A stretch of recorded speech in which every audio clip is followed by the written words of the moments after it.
mayoritas yang mereka tenggelam dalam kesesatan. Kalau Allah Ta'ala, wa in tuti aktsara man fil ardi yudilluka an sabilillah. Jadi asing di tengah-tengah mayoritas manusia yang berada dalam kebatilan. Jadi mereka asing dalam pandangan manusia, tapi mereka tidak asing dalam pandangan Allah Subhanahu wa taala. Dan akan kembali asing sebagaimana pertama sekali, ya. Fatuba lil ghuraba, maka bergembiralah, ya, bagi orang-orang yang asing.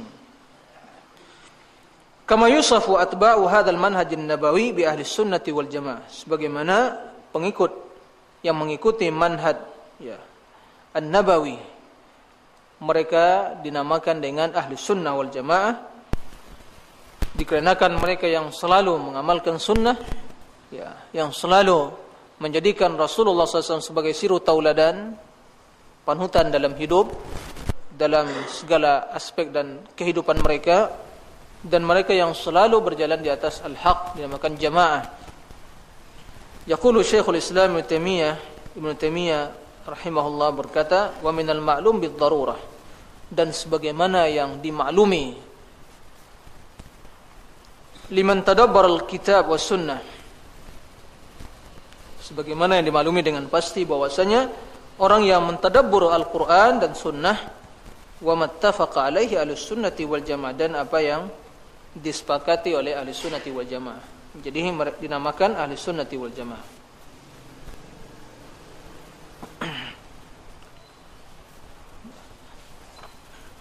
Sekiranya muallif membawakan hadis yang menjelaskan tentang alaikum bisunnati sunnatil khulafa ar-rasyidin, kemudian dinamakan mereka jamaah karena mereka taifah yang selamat. Rasulullah memponis seluruh sekte yang keluar, 73 sekte tersebut itu halika kecuali satu, yaitu al-jamaah. Nah, sekiranya pengarang membawakan hadis seperti itu tentu lebih utama dari menukil perkataan Syekhul Islam. Tapi yang jelas Syekhul Islam ingin menjelaskan bahwasanya barang siapa yang tadabbur al-kitab was sunnah dan apa yang disepakati oleh ahli sunnati wal jamaah. Jadi Syekhul Islam menamakan, ya, pengikut salaf atau yang berjalan di atas manhaj yang ditempuh oleh salafus saleh itu ahli sunnah wal jamaah, itu yang dimaksud. Wa yaqulu Syatibi rahimahullah, Imam Syatibi rahimahullah berkata dalam menjelaskan sifat mereka, yaitu yang pengikut salaf, bi ahli sunnah wa man adahum bi ahli bid'ah, dan selain mereka dinamakan dengan ahlul bid'ah. Qala wa tutlaqus sunnah fi muqabilil bid'ah, dan diucapkan, ya, dinamakan sunnah fi muqabilil bid'ah, adalah berhadapan dengan bid'ah. Fa yuqalu fulan ala sunnah, dikatakan si fulan berada di atas sunnah idza amila ala wifqi ma alaihi nabi sallallahu alaihi wasallam, apabila beramal sesuai dengan apa yang diamalkan oleh Rasulullah sallallahu alaihi wasallam. Wa yuqalu fulan ala bid'ah, dan dikatakan si fulan di atas bid'ah apabila beramal menyelisihi yang demikian, itu menyelisihi sunnah yang diikuti Nabi sallallahu alaihi wasallam. Nah, ahli sunnah wa ahlul bid'ah, ya, ahli sunnah itu berhadapan dengan ahlul bid'ah. Taib. Kama yusafu haula'i bi ahli al-athar wa ahli al-haq wa ahli al-hadith, sebagaimana juga mereka dinamakan dengan ahlul athar. Athar itu mencakup di sini apa yang dinukil dari Rasulullah SAW dan para sahabatnya. Dan hadis juga namakan hathar karena ma'uthira, yang dinukilkan dari yang sebelumnya.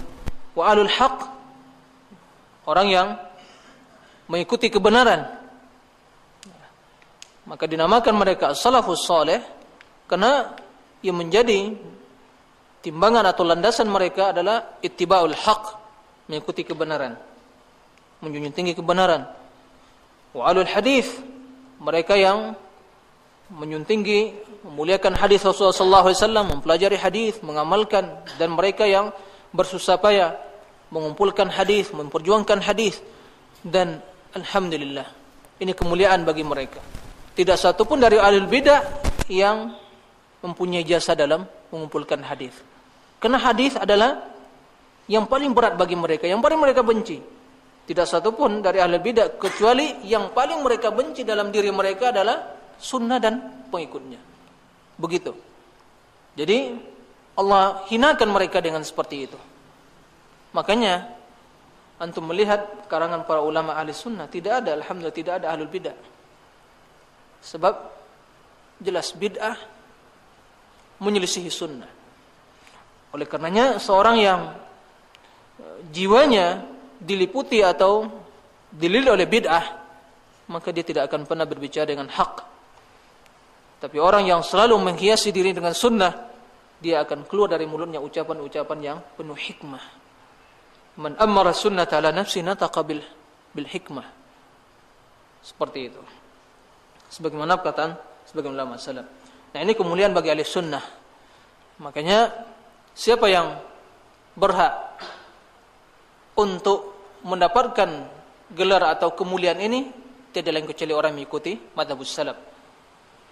Kenapa demikian? Sebab seorang itu dikenal dengan profesinya.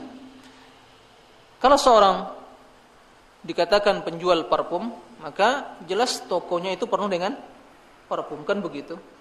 Seorang yang dikenal najjar, tukang bangunan, karena jelas dia orang yang ahli bangunan, pasti memiliki alat-alat bangunan semua. Nah, begitu seterusnya. Tukang jahit, begitu juga.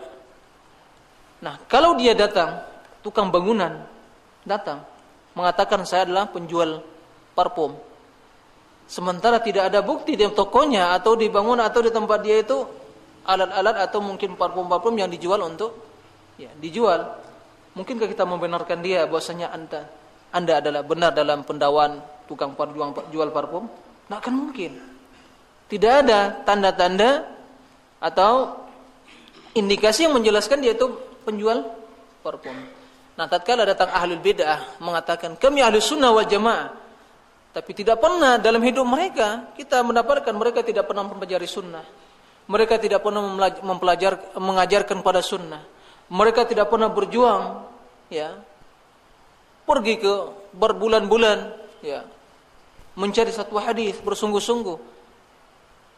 Jelas al-waqi', kenyataan mendustai pendakwaan tersebut. Mereka berbohong dalam menamakan ahli sunnah. Kalau anda ahli sunnah, bahkan mungkin mereka tidak kenal ke Sahih Bukhari, tidak pernah membaca Sahih Bukhari. Apakah anda ahli sunnah? Ini dibaca kita dongeng yang palsu yang dijual di pinggiran kaki lima. Itu yang dibaca. Nah, tapi tidak pernah membaca Sahih Bukhari. Maka qara'in, indikasi, kenyataan itu menjelaskan bahwasanya orang yang benar-benar mengikuti sunnah pasti dia mempelajari sunnah. Seperti itu. Sebagaimana penjual minyak parfum jelas tokonya akan penuh dengan parfum dan seperti begitu seterusnya. Nah, kalau dia mengatakan saya tukang bangunan, kita tidak bisa membenarkan sebab anda dalam toko anda tidak ada alat-alat yang menjelaskan untuk bangunan, begitu seterusnya. Nah, makna yang seperti itu dijelaskan oleh Al-Imam Ibnu Mudhaffar Sam'an dalam kitab Intisar li Ashabul Hadis, menjelaskan, membantah orang-orang yang mengatakan mereka ahli sunnah. Ahlul bidah juga mendakwakan mereka ahli sunnah.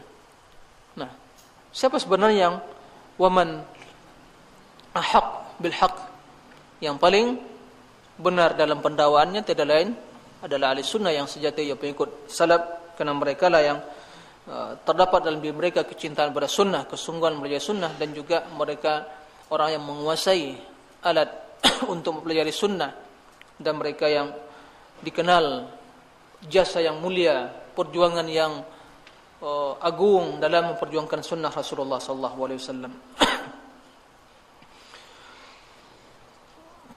Yaqulu Imam Ahmad rahimahullah fi wasfihim bihadza, Imam Ahmad rahimahullah mensifati mereka dengan hal ini dengan istilah ahlul athar wa ahlul haq wa ahlul hadits. Qal hadhihi madhahibu ahlil ilmi wa ashabil athar wa ahlis sunnati almutamassikina bi uruqiha al-ma'rufina biha al-muqtada bihim fiha min ladun ashabin nabi sallallahu alaihi wasallam. Dan ini adalah madhab para ulama ashabul athar, ahlul athar, ahli sunnah yang berpegang teguh dengan bi uruqiha. Dengan apa itu uruq?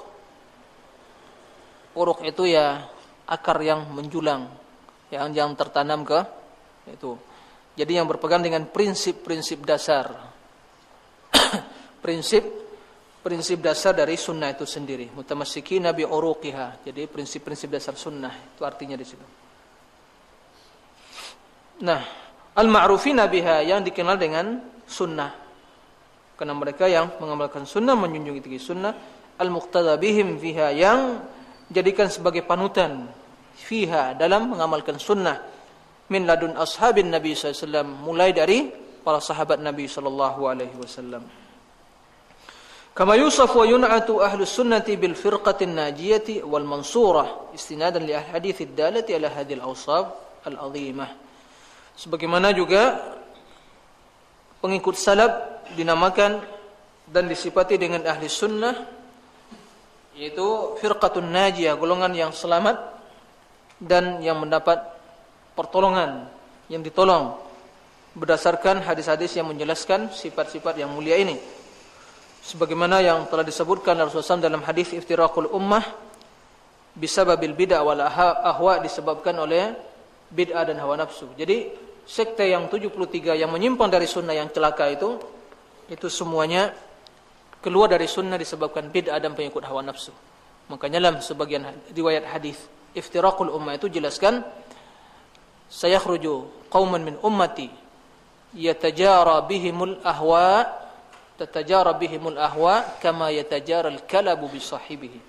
Akan keluar dari umatku segolongan atau sekte atau firqah itu yang mereka diseret oleh hawa nafsu, dililit oleh hawa nafsu, dikuasai oleh hawa nafsu,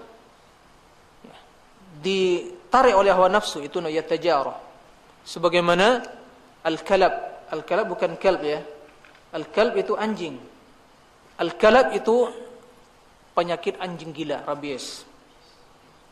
Itu kalau anjing gila menggigit seseorang, itu kalau tidak cepat diatasi, itu orang itu akan mati dengan segera. Berbahaya. Bahkan mungkin bisa membuat orang itu menjadi gila. Ya, seperti gilanya anjing ya, rabies.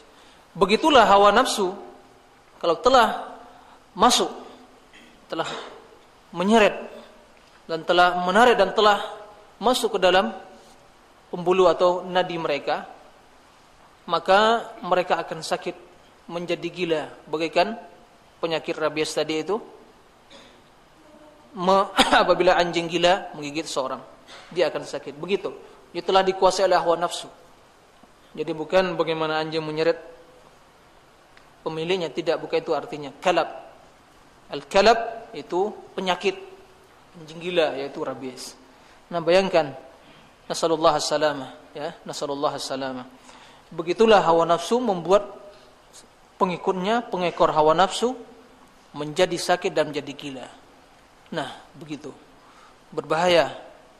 Makanya orang yang mengikuti hawa nafsu itu akan menjadikan hawa nafsu sebagai ilahnya. Ya. Menjadikan hawa nafsu sebagai ilahnya. Begitu juga orang yang menjadikan hawa nafsu sebagai landasan beragama, maka dia akan rusak. Makanya kalau kebenaran mengikuti hawa nafsu, walau ittaba'al haqqu ahwa'ahum lafasadatis samawati wal ard wa man fihinna, kata Allah Subhanahu wa taala. Jika kebenaran mengikuti hawa nafsu mereka, maka niscaya akan rusak langit dan bumi beserta isinya. Thumma hakama li ahli sunnah, kemudian Rasulullah SAW menyebutkan, menghukumi ahli sunnah ya, bin najah, dengan keselamatan. Fi qawlihi, dalam sabdanya, kulluha finnar illa wahida wal jamaah. Seluruh sekte tersebut, golongan yang menyimpang 72 tersebut, itu finnar, dalam neraka, kecuali satu. Yang selamat hanya satu. Wahiyal jamaah, yaitu jamaah. Mahiyal jamaah? Jamaah adalah